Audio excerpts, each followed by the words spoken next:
Hello everybody, comment ça va bien dans la casa? Alors nous sommes au mois de novembre et ce mois de novembre nous sommes en mois 9. Oui, parce que 2023 est une année 7, 2 plus 2 plus 3. Tu ajoutes cette année au mois en cours qui est un mois, donc 11-2, c'est un maître nombre, on va rester sur le 2. Et du coup ça fait 9. Alors, le 9 c'est la saison pour faire, c'est une transition. C'est une transition, c'est le bilan. Voilà, on va faire un peu le bilan de tout le cycle déjà parcouru, de tous ces mois parcourus. Alors des fois c'est des années parcourues, là on est sur des mois, pour justement un peu se délester de tout ce qu'on a un peu accumulé, qu'est-ce qu'on garde, qu'est-ce qu'on garde pas. C'est un peu ça, hein, c'est qu'est-ce qui m'a été pour le prochain cycle, pour recommencer le mois prochain, donc décembre sera un mois 1, on ose, action, nouveauté, tout ça. Qu'est-ce que j'ai besoin de me délester et qu'est-ce que je garde en fait, qu'est-ce que j'ai de bon, qu'est-ce qui m'a été utile et que j'ai envie de garder. On est un peu sur ces zones-là. L'archétype du 9, très clairement, c'est Mère Teresa et Ama. Alors je sais que Mère Teresa est un peu plus connue que Ama, mais c'est vrai que quand moi j'avais fait la numérologie d'Ama, elle fait que du 9. Voilà. Et Mère Teresa et Ama, ce qu'elles ont en commun justement, c'est cette dévotion au monde, cet humanisme, cet altruisme, cette générosité pour le collectif. Enfin, je parle beaucoup avec les mains. Alors oui, voilà, l'énergie du 9, on a envie de donner, on y va. Voilà, hein, j'ai même mis mon super pull. C'est l'amour universel. All the world, l'univers, je m'y connecte, télépathie, empathie, on est vraiment sur ces énergies-là. On est aussi sur l'énergie, la compassion, de la franchise. Ouais, on est vraiment sur l'humanisme et l'innovation. Alors, l'innovation, en effet, le 9, il est innovant, il est même un peu en avance sur son temps. Et c'est vrai que des fois, les 9 pour ça, ceux qui ont du 9, ou en tout cas dans cette énergie 9, ça peut faire ressortir tout ce qui est un peu énergie décalée. Voilà. Imagine, c'est un peu comme Monet qui peint avec ses petits points là, l'impressionniste, et puis t'as Picasso qui arrive. Bon, Picasso au début, on me dit non, quoi, non, t'es pas dans l'air du temps, ça va pas. Parce qu'il est peut-être un poil trop innovant. Donc c'est un peu ça aussi, ce mois-ci, on est sur un mois de tolérance. Alors là, je suis que dans la lumière, hein. Tout de suite, tu vois déjà l'ombre qui arrive. Mais dans la lumière, c'est vraiment un mois pour accepter justement, accueillir la différence, intégrer dans le groupe, dans le collectif, notre différence. Que c'est ok de se sentir décalé, voire même étranger, voire voilà, un peu à côté des cases, à côté des normes, c'est pas grave. Au contraire, ça peut pousser le monde à justement aller plus vers l'innovation et des choses nouvelles. Du coup, dans l'ombre, ouais, dans l'ombre c'est caca. Alors dans l'ombre, de toute façon, elle n'est jamais super agréable. On est toujours dans le trop et trop peu, hein, c'est l'idée. Donc excès de générosité, dans le côté je ne fais que donner, je ne reçois pas. Hein, c'est vraiment l'invitation qu'on va avoir ce mois-ci de travailler sur j'apprends à donner et recevoir, hein, dans les deux sens, un truc qui circule, tu vois. Et à l'inverse, c'est j'en ai marre, le monde est égoïste, du coup, moi j'arrête de donner. Voilà, hein, c'est bon, voilà, pareil, je me renferme dans mon œuf. Hein, j'aime bien cette expression, je me renferme dans mon œuf, hein, le neuf. Voilà, hein, voilà, le monde, j'en veux pas, je rejette, de toute façon, je me sens rejetée, allez tous vous faire mettre. On peut être là-dedans. Du coup, on est aussi donc dans l'égoïsme, la satisfaction, la mauvaise foi et la froideur. Hein, on peut être complètement fermé. Hein, justement, vous d'être ouvert comme ça, on est froid au monde. On n'est plus dans la compassion, l'amour inconditionnel, basta. On peut aller aussi dans le sectarisme, hein, clairement. Facilement, surtout une année 7. Hein. 7 et 9 dans les vibrations. Le côté secte, on peut être à fond dedans. Dans le côté un peu, vous allez voir en plus avec les énergies du Sagittaire, on peut être vraiment dans l'idéalisme, mais l'utopisme en fait presque. On peut justement ne pas être dans l'innovation et l'originalité, mais plutôt dans le gimmick, pour pouvoir justement me sentir intégrée dans le groupe. Ça c'est niche, hein, c'est non. Vraiment, on est tous différents, on est tous une originalité. Alors, il y a original, dans le côté, moi je vois le côté avec le tampon authentique. Voilà, c'est un original. Voilà, hein, c'est pas une imitation. Et après, on n'est pas obligé de cultiver cette originalité. C'est juste d'être soi en fait. D'ailleurs, dans l'ombre, on peut aussi être dans le côté marginal. Hein, on voit des fois des gens qui sont complètement à côté de la société, hein, parce que c'est ça, hein, le monde, c'est la société. C'est le groupe, le collectif. Il y a des gens voilà, qui vont carrément, pour moi, à mon avis, ils ont du neuf dans l'ombre. il se marginalise. Ouais, c'est vraiment le rejet. C'est vraiment la blessure de rejet de la société, du groupe,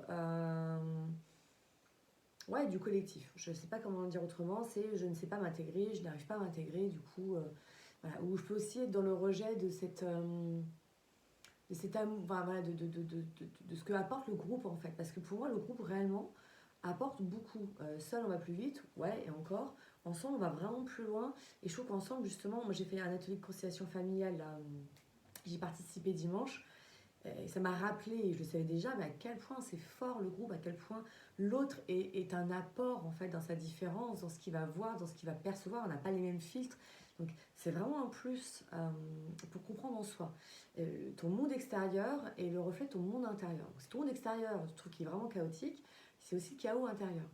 Je ne dis pas que ça ne veut pas dire qu'on ne peut pas trouver le monde chaotique, mais si vraiment tu es impacté ou si tu vois que tu es toujours en conflit à l'extérieur, des choses comme ça, va voir vraiment dans ton monde extérieur quel est quel est le conflit qui n'est pas résolu. Pour moi, ça sert à ça, notamment le groupe. C'est pour ça qu'une rencontre est forcément une bénédiction. On dit souvent c'est une bénédiction, une leçon. De toute façon, une leçon est une bénédiction. Alors, l'énergie du 7, voilà, j'aime apprendre, tout est apprentissage, j'apprends sur moi, je m'en découvre, j'ai plus loin dans les profondeurs. Et justement, ça va bien dans les énergies astro, parce que nous sommes dans la saison du Scorpion et le Scorpion il va en profondeur. Voilà, le Scorpion vraiment c'est l'introspection, l'honnêteté avec soi. C'est pour ça que je disais voilà, tout à l'heure la franchise aussi. Hein. Le 9 c'est aussi l'ouverture de conscience. Hein. Vraiment j'ouvre mon monde. Le Scorpion justement il va là-dedans. S'il va dans ses profondeurs il va pouvoir guérir et libérer plein de choses. S'il est prêt à aller voir voilà, ses parties sombres dans sa face. Et ça, c'est vraiment l'énergie du Scorpion. On a la nouvelle lune en Scorpion qui va arriver, je crois, attendez, j'ai pris mes notes, le 13 novembre. Donc, on sera vraiment invité à aller voir là-dedans. Et alors, en plus, on a une gentille petite opposition Mars-Uranus. De toute façon, ce mois-ci, Uranus, on va le sentir passer. Hein. Il va être là. Il est déjà là aujourd'hui. Hein. On est le 3 novembre pour moi dans l'enregistrement. Du coup, c'est vraiment honnêteté et d'aller voir avec honnêteté quels sont nos désirs, nos motivations profondes. Vraiment. Pour après justement rentrer dans la saison du Sagittaire qui va être vers le 22, pour aller avec plus d'optimisme, plus de sens, parce que justement on aura bien libéré et connecté à tout ça. Et du coup l'énergie va s'alléger quoi. Et en même temps, il y aura quand même Saturne qui est pas loin pour dire attends, on s'allège, mais on n'est pas non plus dans l'utopisme, l'idéalisme du Sagittaire un peu trop too much. On va reprendre de l'enthousiasme, mais on va voilà, Saturne va vraiment calmer ces excès-là. Et on va continuer quand même voilà, à rester dans, genre, continue la structuration, je continue mes efforts. Et alors, les efforts peuvent être récoltés puisque Saturne arrête de rétrograder. Donc, tout ce qu'on a fait avant, c'est un peu le moment des récompenses. Quoi. Voilà, si tu as bien travaillé, continué, être dans cette structure, cet effort, du coup, on va avoir plus de réalisme sur nos projets. Ce serait intéressant, c'est d'aller voir en effet dans le domaine du poisson, Saturne est dans le poisson, entre le 0 et le 7e degré dans ton thème, quel domaine va être touché. En fait, à chaque fois, ce qui est intéressant, c'est quand je te parle du Sagittaire, va voir où est ton Sagittaire. Quand je te parle du Scorpion, va voir ton Scorpion dans ton thème. Donc tu peux aller sur AstroThème ou Evozen, il y a plein de sites, et tu vois, tu as ta carte de thème natal. Et après, n'hésite pas à aller voir quelqu'un qui s'y connaît un peu plus, si tu as besoin d'avoir des précisions ou de mieux comprendre. Du coup, je vais lire comme ce que dit notre gentille Colette Le Floch hier. Elle dit que le 9 vient vers vous pour valoriser la vision et l'ouverture sur le monde. C'est l'énergie qui vous fait franchir l'étape vers le transpersonnel. Le 7 a préparé les liens avec le plan divin. Le 9 permet d'accéder à un nouveau champ de conscience. À l'instar du mois 7, vous veillerez à être plus calme et réservé afin de vous absorber dans cette relation avec le monde de l'âme. C'est le mois de la reliance suprême. Oui, on se relie au groupe. Il y a l'univers. Elle libère en vous un sentiment de bonté, de fraternité. C'est ça aussi, hein, le 9, la fraternité. Vous saurez que c'est l'impersonnalité qui délivre de la concurrence néfaste à tous les progrès. Si tu veux innover et avoir et être dans un espèce d'ego juste pour toi, t'es pas pour le monde. L'innovation, c'est pour le monde. Pour faire progresser le monde. Pour qu'on avance ensemble, en fait. Grâce à une présence à vous-même plus intense, vous vérifierez la loi de la synchronicité dans chacun des événements de votre vie et vous pourrez décrypter les symboles plus facilement. Alors, je rappelle qu'en plus, on a le 7 qui met tout en sens, qui veut tout comprendre. Donc ça va être vraiment un mois hyper amplifié, parce que l'énergie du 7 et du 9 sont assez proches. C'est un mois de bilan, de séparation de ce qui entrave. Vous pourrez ainsi vous préparer vos objectifs futurs en fonction de votre être véritable. Honnêteté du Scorpion. Mois de possibles rencontres avec le thérapeute qui convient. Au contraire, pour ceux qui sont déjà en thérapie, cela peut désigner une fin. Les voyages étrangers seront inspirants. Avec la 9, la vision juste, avec le 9, pardon, la vision juste se développe. Voilà. Ouf ta conscience, ouf ta conscience. Il y a encore des petites choses en astrologie sur lesquelles je voulais parler. Maintenant, vraiment, je t'invite à aller voir mes posts. J'ai fait en début de mois, tu as les dates. Et tout ce mois-ci, je vais essayer de faire des petits posts pour rappeler un peu les énergies astro.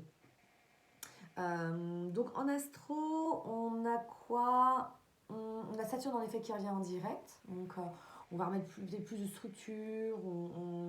Saturne, c'est vraiment celui qui ramène du réalisme. Et ça fait du bien parce que des fois, on part un peu... donc ça ramène un peu les pieds sur terre. Des fois, on l'aime pas parce qu'il est un peu c'est un peu celui qui va ramener des contraintes. Mais des contraintes justement pour aller plus en profondeur, plus structuré, pour faire des bases solides. Donc, c'est quand même intéressant d'avoir une base solide.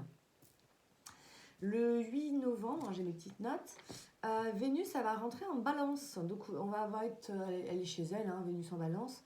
On peut être poussé jusqu'au 4 décembre à créer plus d'harmonie, d'équilibre, à être plus dans le beau, être plus sociable, avoir envie de plus de moments partagés, de plaisir. Alors, attention à ne pas s'oublier, une fois de plus. Le 10 novembre, on a Mercure qui rentre en Sagittaire. Donc c'est intéressant d'aller voir comment tu prends la hauteur. On va prendre de la hauteur sur nos façons de penser, nos schémas, comme notre communication. On a la pré-rétrograde qui va arriver vers le 25, qui va vraiment rétrograder le 13 décembre. Donc pareil, les questions que tu vas te poser vers le 25, note-les. Elles reviendront plus en force vers le 13. Et du coup, ça nous invite aussi à être un peu moins actifs dès que ça va rétrograder dans nos projets, etc. en décembre. Donc là, c'est vraiment le moment encore pour mettre un bon petit coup de collier. En plus, Saturne qui revient va nous aider à bosser. Voilà. On a, j'essaie de me repérer, le 22, nous rentrons dans la saison donc, du Sagittaire. Comme je disais, l'énergie va s'alléger, plus optimiste, plus d'envie, nouveaux horizons.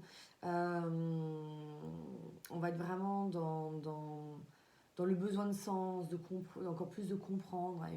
L'année 7 au Sagittaire, il se ressemble bien là-dessus. Et le 24 mars aussi rentre en Sagittaire. Donc tu vas agir encore plus avec tes idéaux, avec de l'enthousiasme, de l'optimisme. Vraiment, je t'invite à aller voir que tes actions vont être inspirées par ça. Et tu seras plus actif, plus spontané dans tous ces domaines. Regarde vraiment les saisons, qu'est-ce que ça va jouer chez toi? Quel domaine? Parce que tu peux encore amplifier et encore plus y aller à fond. En fait, c'est que la mise en conscience. Je ne te dis pas de ce que tu dois faire. L'astrologie, la numérologie ne te dira jamais ça. Mais c'est juste de faire les choses avec plus de conscience. Et c'est des pistes aussi pour aller plus direct, plus rapide, plus vite, plus efficace. Moi, perso, ça me va bien. Après, on a le 27 novembre, la pleine lune en Gémeaux. Alors là, c'est vraiment la pleine lune, c'est l'aboutissement. On est sur les guérisons. Autant les nouvelles lunes, c'est plutôt on est plutôt dans les vœux, dans qu'est-ce que je souhaite, mes projets, je visualise ce que j'ai envie vraiment. Autant la pleine lune, voilà, c'est plutôt l'aboutissement, quoi. Et du coup, cette pleine lune en Gémeaux, Gémeaux c'est Mercure. On va être en effet comment j'utilise mon énergie mentale, comment je communique. Et toujours pareil, va voir où se situe ton Gémeaux. Voilà, dans les grandes lignes, c'est ça. De toute façon, je t'invite à me poser des questions. Je t'invite aussi à aller voir ton mois personnel. Le mois personnel, tu calcules en calculant ton année. Tu fais ton jour, plus ton mois de naissance, plus l'année en cours 7. Et ça va te donner ton année en cours. Cette année en cours, tu additionnes le mois de novembre qui est un mois 2 et tu as ton mois en cours. Je t'explique en gros. Moi, je suis née le 30 mars. 3 plus 3, ça fait 33, 6. Enfin, ça fait 6. 6 plus 7, on est sur du 13, donc je suis en année 4. 4 plus 2, je suis en mois 6. Je peux réexpliquer si tu as besoin, plus doucement, ou tu peux me demander et je te calcule ça. Et après, c'est intéressant justement d'aller voir ton mois personnel. Ça, c'est vraiment, moi, je parle du collectif, parce qu'on peigne tous dedans, mais après, il y a ta manière à toi, plus personnellement. C'est un peu comme les domaines de maison. Voilà. Si tu as envie d'aller voir plus personnellement ce qui se passe pour toi, je t'y invite d'y aller ou de demander en effet à quelqu'un qui s'y connaît un petit peu aussi. Très bon mois de novembre!